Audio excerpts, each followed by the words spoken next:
Hello, ladies and gentlemen. Thank you for coming for this discussion about the future of the photographic portrait. Our panel is not yet complete, but we will start anyway. And I would like to introduce to you Frits Gierstberg, curator at the Nederlands Fotomuseum in Rotterdam. Frits, I would like to give the floor to you.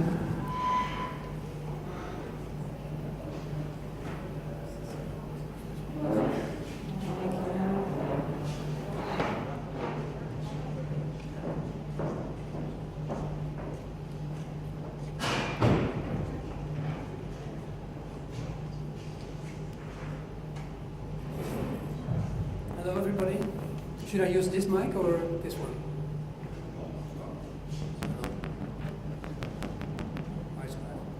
Okay. Thank you for coming. It's a big crowd. I'm very happy. My name is Frits Gierstberg. I'm a curator at the Nederlands Fotomuseum in Rotterdam. I was asked to lead a short panel this morning about the portrait and about the future of the portrait. Interesting topic, I think, because the portrait is at the moment the most topical genre, you could say, in photography. And we have a great panel of guests, I would say, to begin with Koos Breukel, who is sitting next to me, a well-known Dutch, if not the most well-known Dutch portrait photographer. You probably know him. If you're not Dutch, you know him probably from the pictures we sent out of our king and queen, because Koos has been making one of the few persons allowed to make a staatsy portrait, I don't know the English word, the official portrait of the king and the queen. But of course we know him from many other portraits. He has had so many publications and exhibitions that I wouldn't know where to start, but the most important thing is, I think, that Koos has been bringing to life the classical portrait studio. The studio that we already knew in the 19th century and that has developed in the 20th century and the early 20th century, and has come back actually in Western Europe in probably the late 1980s and the early 1990s. Excuse me? Oh yeah, you can have it. Yeah, I'm not using it. Anything else?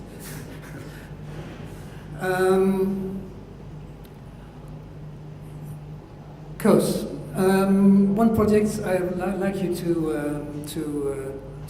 talk about a little bit is the project that's now on at the Felix Meritus here in Amsterdam as I think part of the Unseen Festival, which is about Aleppo. Can you tell us a little bit what's that and what you've done there?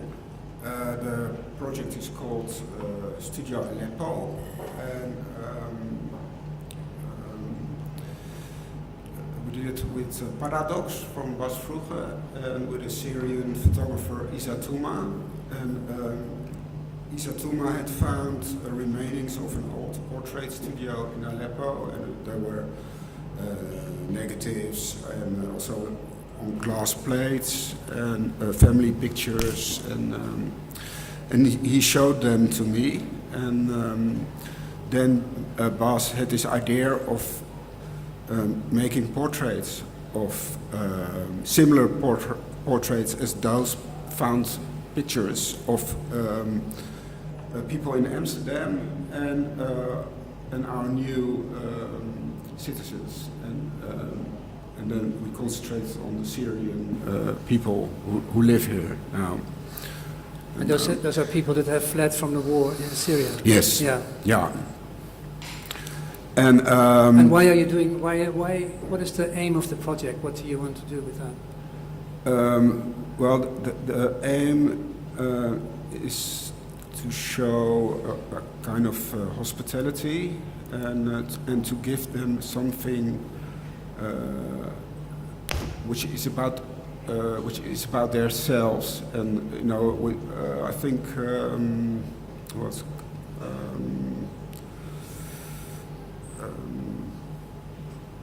yeah. Well, we can now see that we can see some pictures here from the studio. I think it's hard to see the monitor here in the light. Can you see this from the studio? Yeah, it is actually. So, and how do you find these people? They were invited, and a lot of people, a lot of Amsterdam citizens invited those refugees. So, that's how it all came together. Yeah. Yeah. Can everybody hear Koos? Speak more in the microphone, probably. Yeah. Yeah. So I'm asking, how do you find these people? Because I mean, you have made many portraits, but one of the things that is quite obvious is that you don't present the people that sit in your studio as nice, smiling, beautiful people. I mean, they're beautiful people, but there's something always at hand. There's always something deeper in your portraits, something that has to do with the life those people led, maybe something that they experienced in their life, maybe the way they continue living with trauma or with something that really hurt them or something like that. It's not always very obvious, but you can feel a sense of death and a sense of, I would say, human, something very human in those portraits. So I always wonder, do you see that in everybody you meet, or do you find these people? Well, from 100 portraits I take, there are always a few which have that in them. So, well, those are the portraits that which I will be attached with, and I put them on my wall, and I get a relationship with those portraits. But the other 90 pictures you don't use. No. Yeah. So it's also a way of making a selection. And so that's interesting, because you're actually saying you're not seeing it when you meet the people in the flesh, when you see them, when you meet them, but you only know when the picture has been taken. When you look at the image, you know if you have succeeded and if you found what you thought was maybe there. Yeah, yeah. It has a lot to do with curiosity. Mm-hmm. So I have to be curious about the people, but when the people leave, I have to be curious if the people will be a long-lasting portrait for me, and that's the way I create this relation. Yeah, but I think that's something magical, because when you think of it, of course the portrait has a very long tradition, as we all know.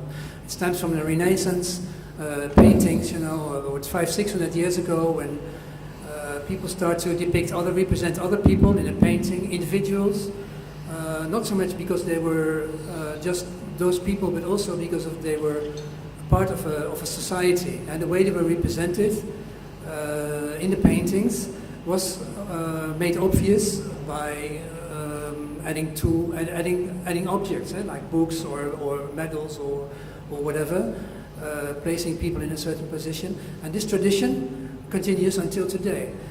But in photography, photography has more or less picked that up in the 19th century, the portraiture. But now, today, we all know that photographs are constructions; they're not true. We don't believe anymore in a hardcore identity we all have. And still, the portrait, as you can see on the fair also, there's so many portraits, very strong portraits, still the portrait is able to convey us something about the people on the portrait. And this is, I think, very different than in other photographic genres. We don't have that with a landscape or an interior or a still life. When we see a person on a portrait, it makes a difference.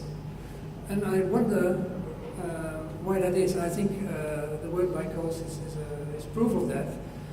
It's not just a picture, it's more than that. And I think that is something that we need to come back to later on. But I want to invite the next photographer. I see Jan with his camera. Yeah? Tobias is not here? Okay. Jan Hoek. Artist and writer. You should sit in the corners because of your name.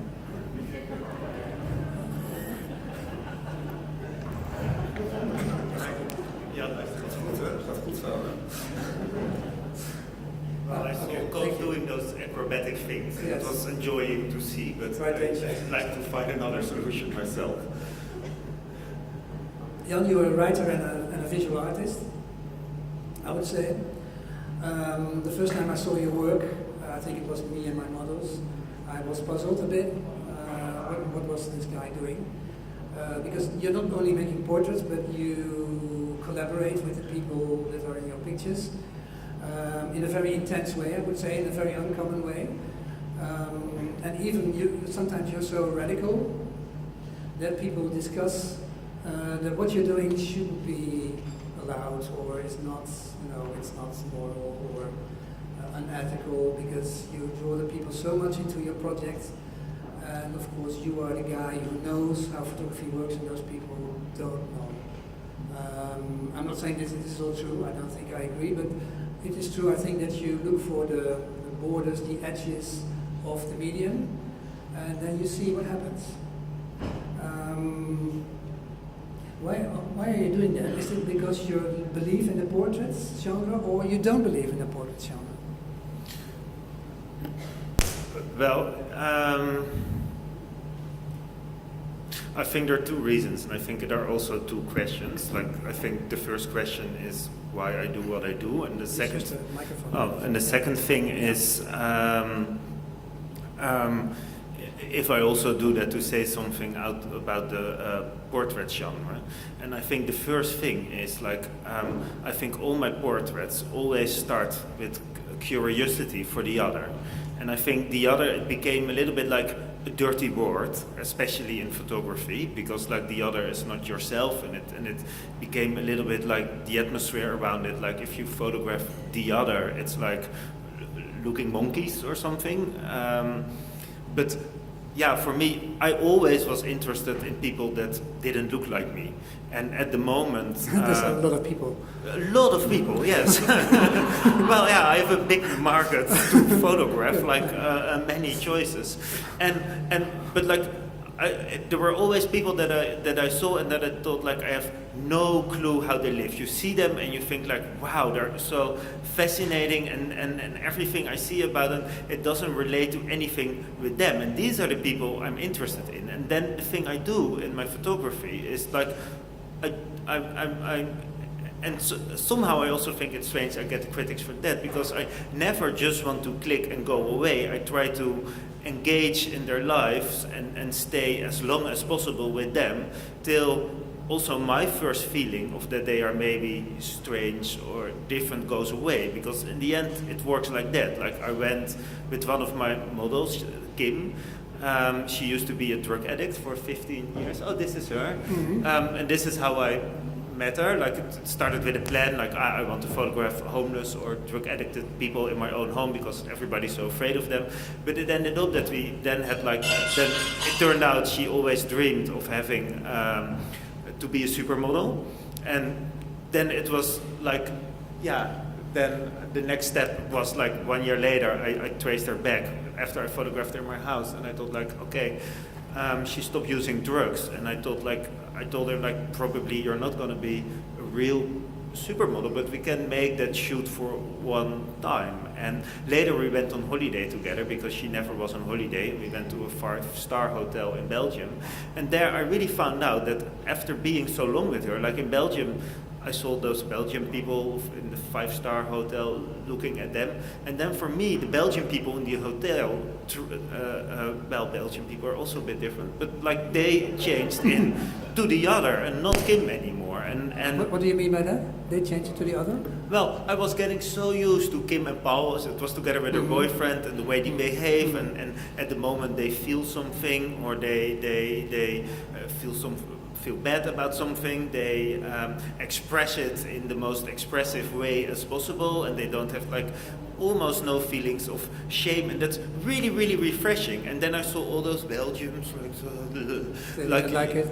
Yeah, now it feels like I'm mean to Belgium, but I know like when I stay then for a long time with the Belgian people again, then they become to be the same as me, and then maybe they change into the others. And I saw them looking at Paul and Kim all the time. But what I just want to say, when you try long enough to stay with the other, it never stays the other. And I think that's what I try to do. And I think to really do that, and I think that's my working strategy, I always, it's not only me making the plan. And So people say you're still the director, and of course that is true, but in the plan I set up, it's always in collaboration with the models and what they want. Yeah, They okay. always have a voice in it. So you become more or less friends, or and do you give them credit for the image? Because I mean, in a way, if you're making a portrait, even Koos in the studio, of course it's a collaboration.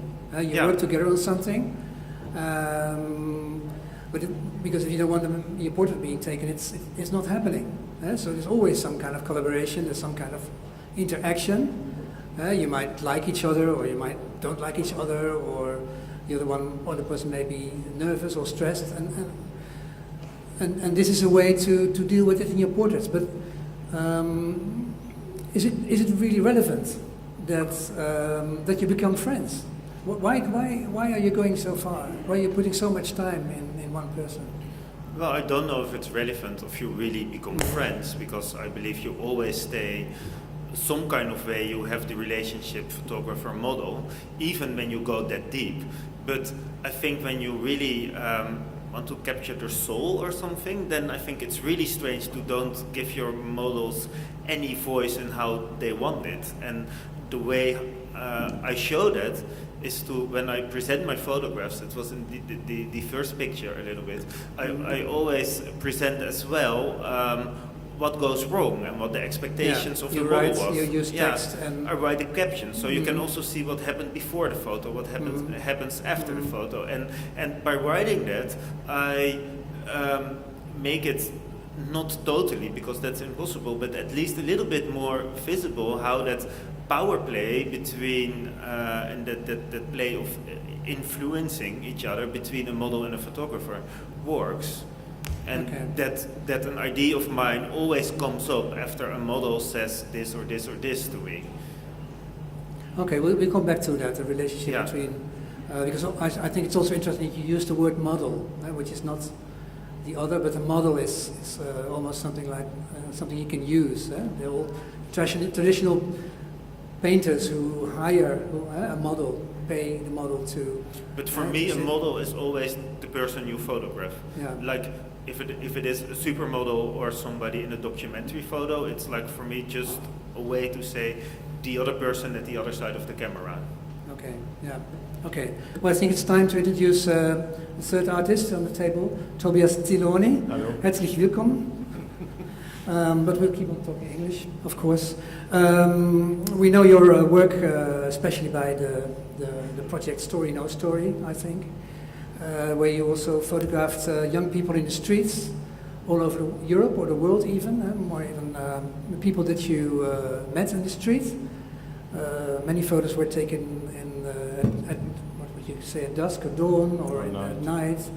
There's a sense of, they're beautiful portraits in color, cinematic quality, I read about in some reviews, but I think that's all what beauty, the more beautiful thing is even the sense of loss, of the sense of being lost or the sense of being in between. Maybe that's also why you photograph them in these particular times of the day.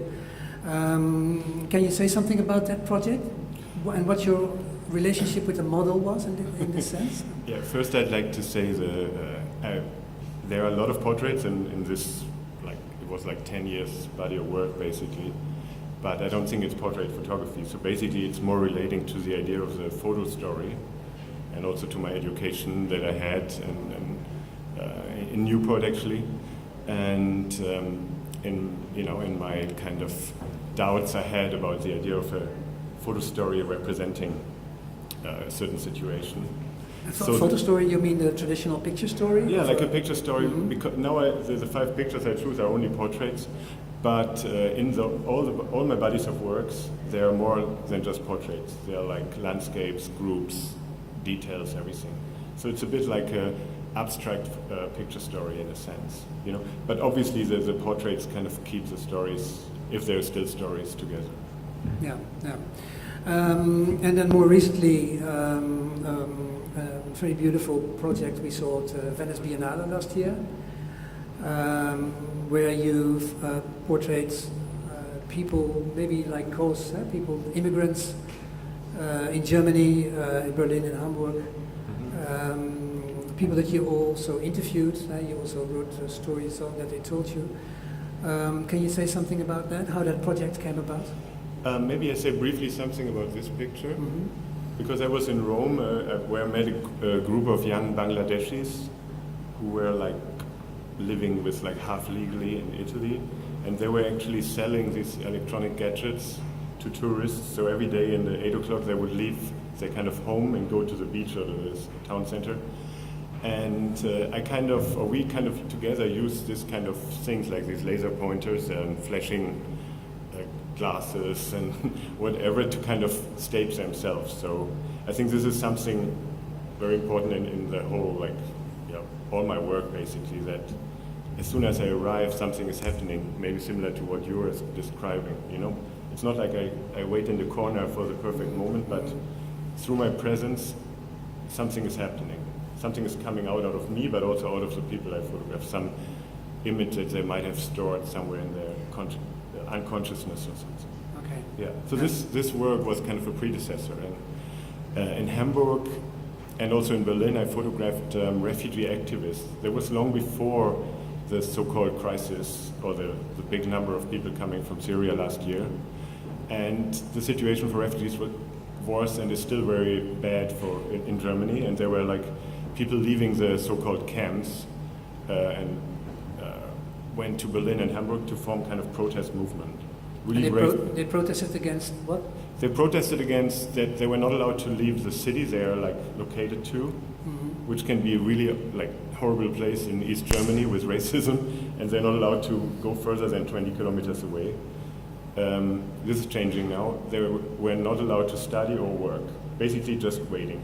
So when people decided to leave these camps, even if they put themselves into trouble with authorities and police, and formed a really strong movement. So and I decided to work with these people, Right. because first I thought they're amazingly brave.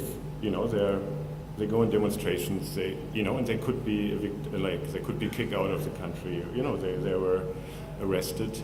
And also I thought it's a way of not talking about refugees as victims, but as people who are extremely like proactive and proud, and who are fighting for visibility.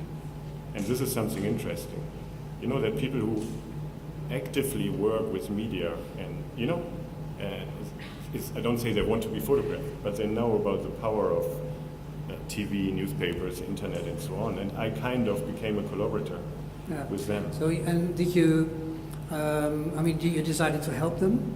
Were you on your own, or were you with a group? I don't think with the word help is, I try to help them in many ways. Obvious, yeah. But I was first on my own with this idea, but the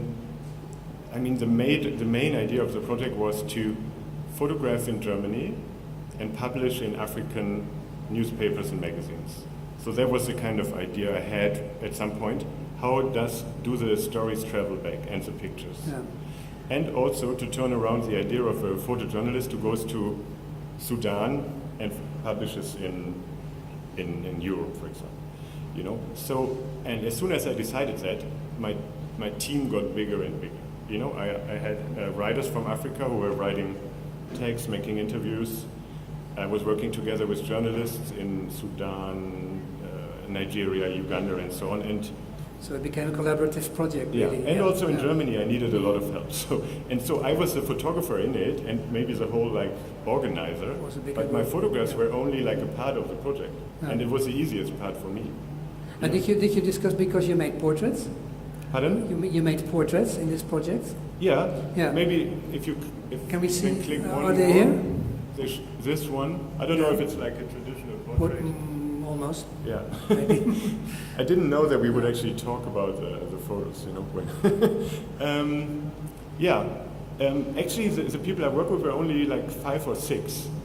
Or let's say maybe 10 altogether. Mm-hmm. So they kind of reappear and they really become a person, and they're not like a anonymous body on a boat or on a beach or something. Yeah, but of course what we talk about now is why it makes sense to photograph the people themselves, to make portraits, even if it's in their surroundings. Mm-hmm. What is the power of the portrait in this kind of context?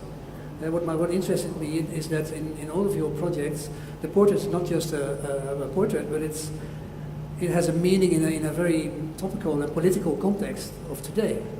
You're not just making nice pictures. And I wonder why you would choose for the portrait. I mean, there are, of course, other... there were other pictures and portraits too. Okay. There were demonstrations and everything. But I'd like to say something else. I think my work is about this group of people, and it's about photography, but it's also about the context, because of course. My work totally changed once it was published. And some pictures were published in like 6 different ways, different contexts, and they were like black and white, like mirrored, cut out or something. You know, so I really gave out to see what would happen to my photos. That was part of the project. You know. Yeah, but yeah. Was it difficult to get into the African newspaper? Can we hear this? No, I don't think so. Well, if it was difficult, yes, it was. So there was. Pardon? Oh, I asked if it was difficult to get into the African newspapers, because I know from African photographers the other way around is really, really difficult till impossible. But I'm curious how it is for you. It was difficult. Yes. But we found a way that we first approached writers and authors, and they would write a piece of text or make an interview via Skype or something. And then they were also, they were either already working for a local newspaper or they were approaching them, you know. And the way I worked, I was paying the writers in, let's say, Uganda or somewhere, you know. So, so I had like people, like local people who helped me. But still, the main problem was at the time people were saying, this is not interesting to us. We have, like, in our country, we have millions of refugees living in the worst conditions. Why should we talk about these people? You know, this, for example, happened a lot. You know. Mm-hmm. Okay. But in the end, it worked out, and another problem was to get the newspapers to Germany or to Venice in the German pavilion. You know, like then they were sent with DHL. So I needed somebody also in Lagos to go to the kiosk at a certain day and buy 10 newspapers, you know, or something like this. It was really like a huge logistical project, and the photography part was really the beginning. Mm-hmm. And then I was using my own work more like a picture agency. Right. You know, sometimes I would just send pictures out, you know. So it became a kind of activist project as well, right? So kind of. Yeah. It became, some people in Germany said, we think about that a lot, that the people at home, families and friends, they really don't know what's going on for a number of reasons. Yeah. One reason is that most, let's say, immigrants don't really tell exactly if they fail, for example. If they don't get asylum rights, or if they don't find work. So, you know, so there's this miscommunication. Yeah.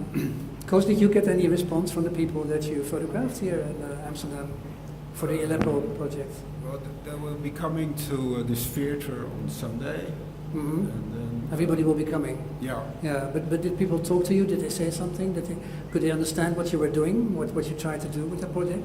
Because I think I was only there to take a portrait, and there wasn't much time to have any discussion, so I felt quite guilty about it because it was a bit on the surface. But for me, it was interesting to make these 60 portraits in 2 days, and then see which images were stuck in my head. And are there any good ones? Yeah, there are a few very good ones. Yeah. But you photograph not only in your studio, but in the place where the exhibition is. Yeah, which is, by the way, open every day, I think. Till Sunday. Till Sunday. Yeah, so we can all go there. Yeah, but you don't know about the response. Do you, Jan? Do you ever hear back from the people that are in your photographs? Do you ever hear back from them? Do you ever see them again later on, or do you know? Well, I think now more and more I find out, because I think also in a lot of my projects are also actually sort of a research about the ethics of photography, and then sometimes I did a project and I always start a little bit naive, and then I think, this is the new way. For example, with the Maasai, then I made a project about the new ways of photographing the new Maasai, but now it turns out all the time that I get critics, and I use these critics to go back again with the same models to do it again, but then in a better way. And so more... What is a better way? What do you mean by that? Well, with the example with the Maasai, like I lived in Tanzania, and there for quite a while, and there I saw that the Maasai were always, the Maasai I saw there in my city, they were like the security guy that said, hey, listen on my headphones to this new rap group or something like that. And then I came back in the Netherlands, and I only saw the same pictures of Maasai jumping in red traditional clothes in nature. So I thought like, hey, there's a gap. And and then I thought it would be good to find a new way in collaboration with the Maasai, with modern city Maasai, to find a new way for the Maasai living in the city. And so I thought like, that's a really good project, and then I fill in a gap and I turn around stereotypes, and I still think that is. But then later, on Aperture, there was an article written by Stanley. I try to, I try to practice it, but now I have back out. And he wrote, and I wasn't that aware of it. He said, like, the colonial, like the old photography of the Maasai you were talking about, started with colonial photography. So it started with white men coming to the African continent and taking photos of like the most traditional tribes for a certain reason, to show that they are primitive and we are not, and maybe also to show something we have lost, a sort of an innocent, being one with nature. And now you go again to the African country, to the African continent, I mean, to photograph the Maasai with your new frame. So maybe you think you did it all in a new way, but you did it. And I think in that he was really, really right. And then I spoke to some Kenyan photographers when I was there for another project, and they said, we were also busy photographing the new Maasai, but you have a chance to publish a photo book and get it in all the trendy bookshops in New York.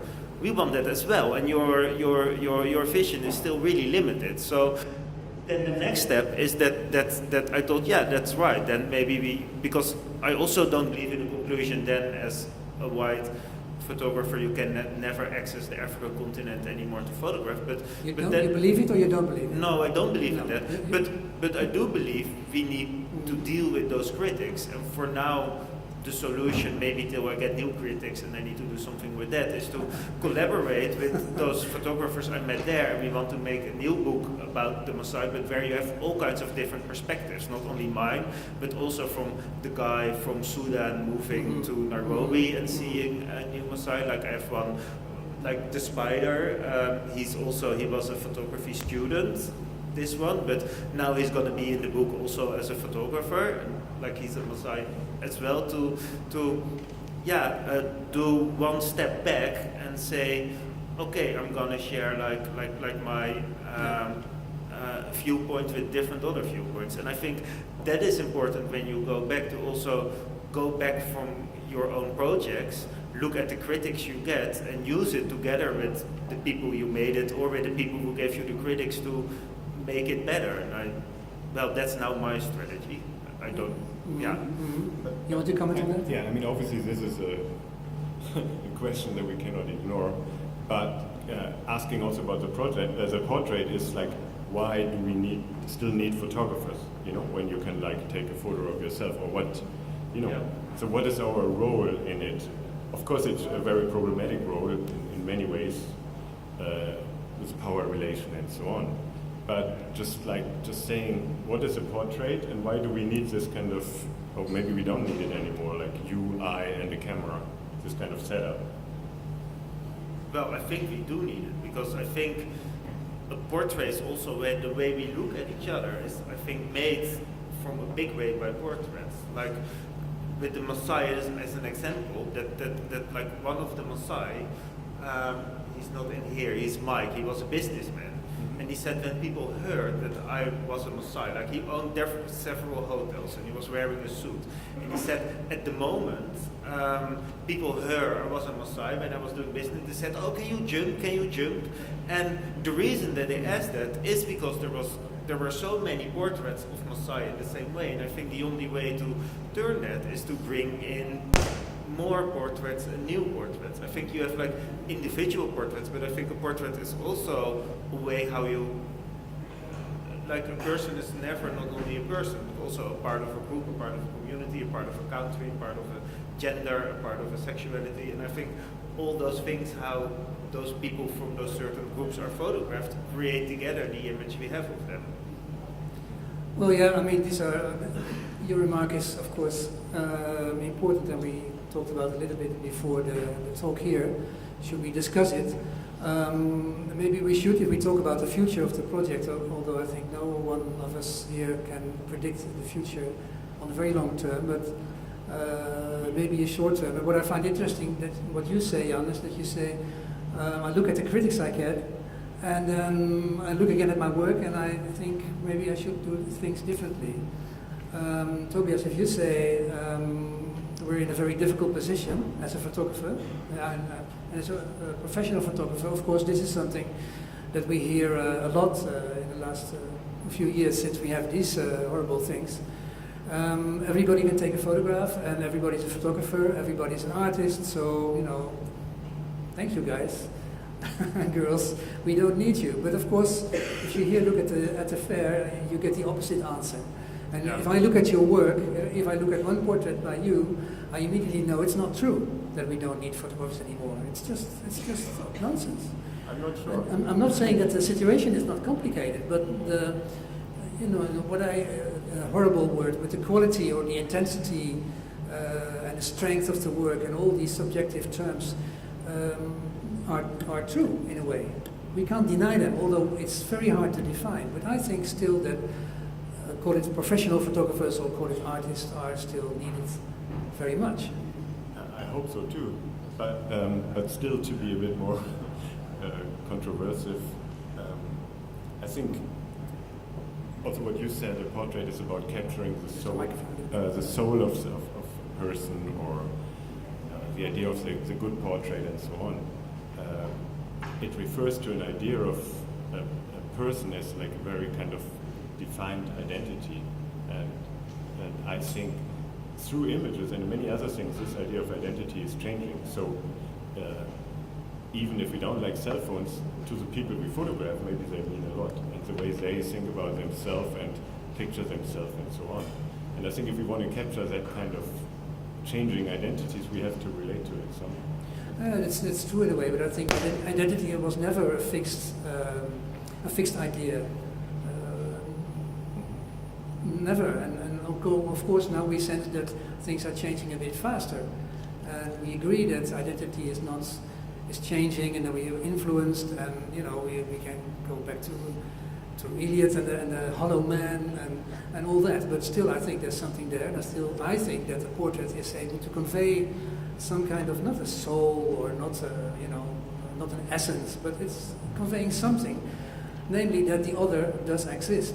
And that's exactly what you're doing in your project. You're showing that there are other people that exist, that if they're not photographed, we don't see them and we don't think of them.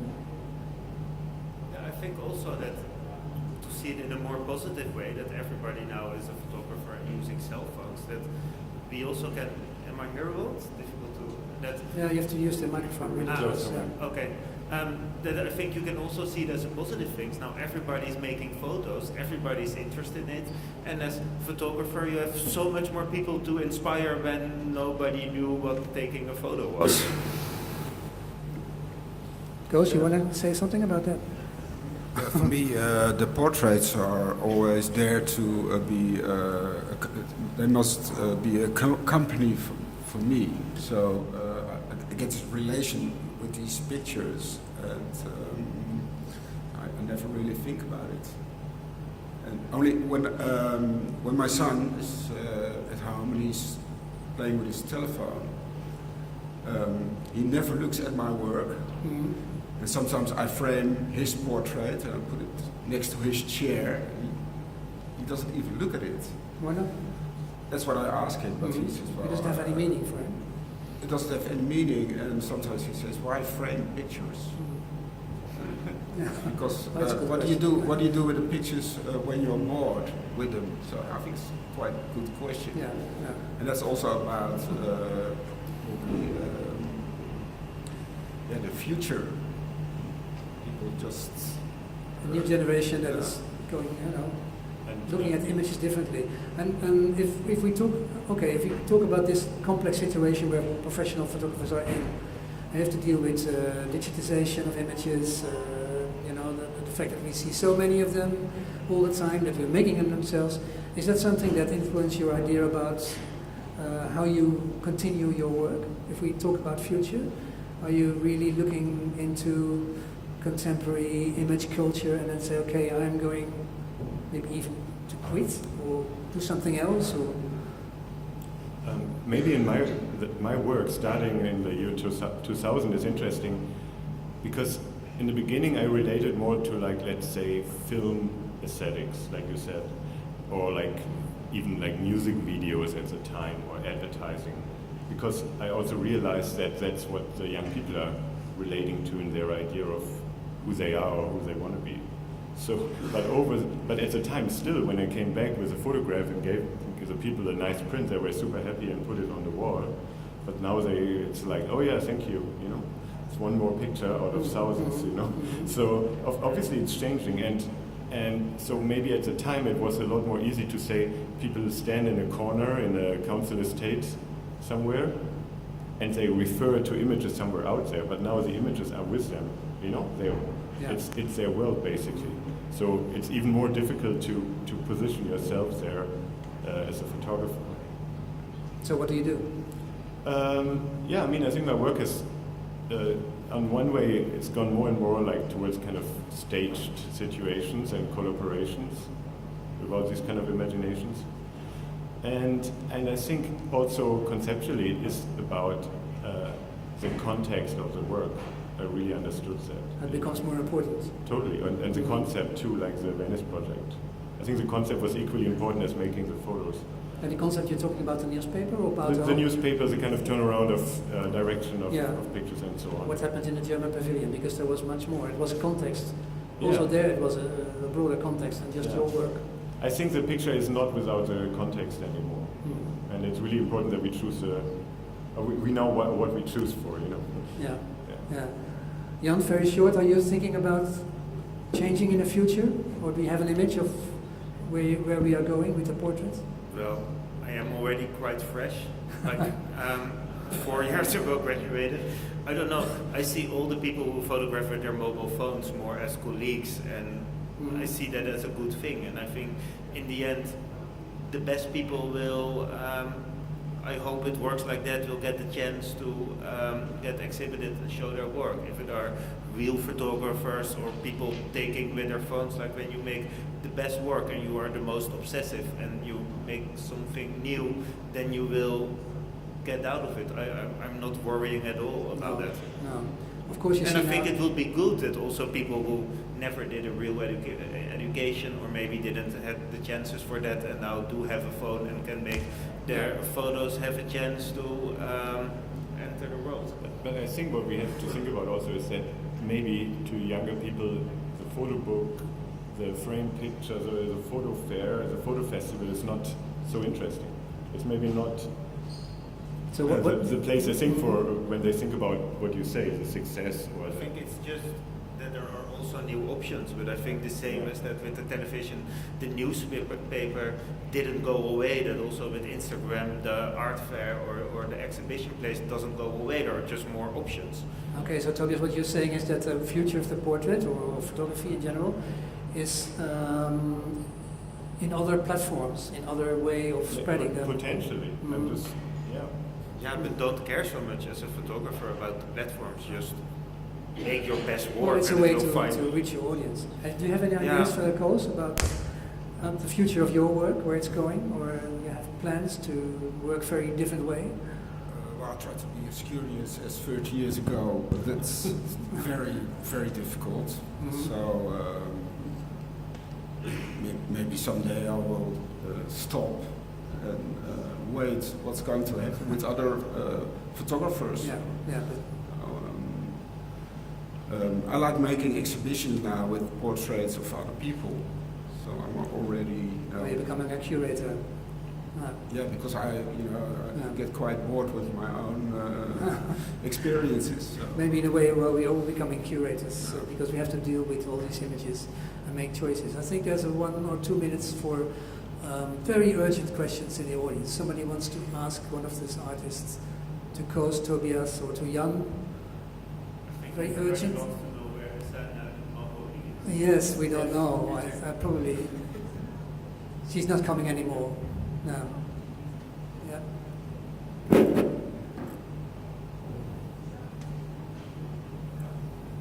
question for Koos. The best portrait you've ever seen?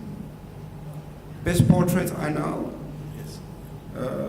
Photograph or a painting? A photograph. Photograph. Of the future or of the past?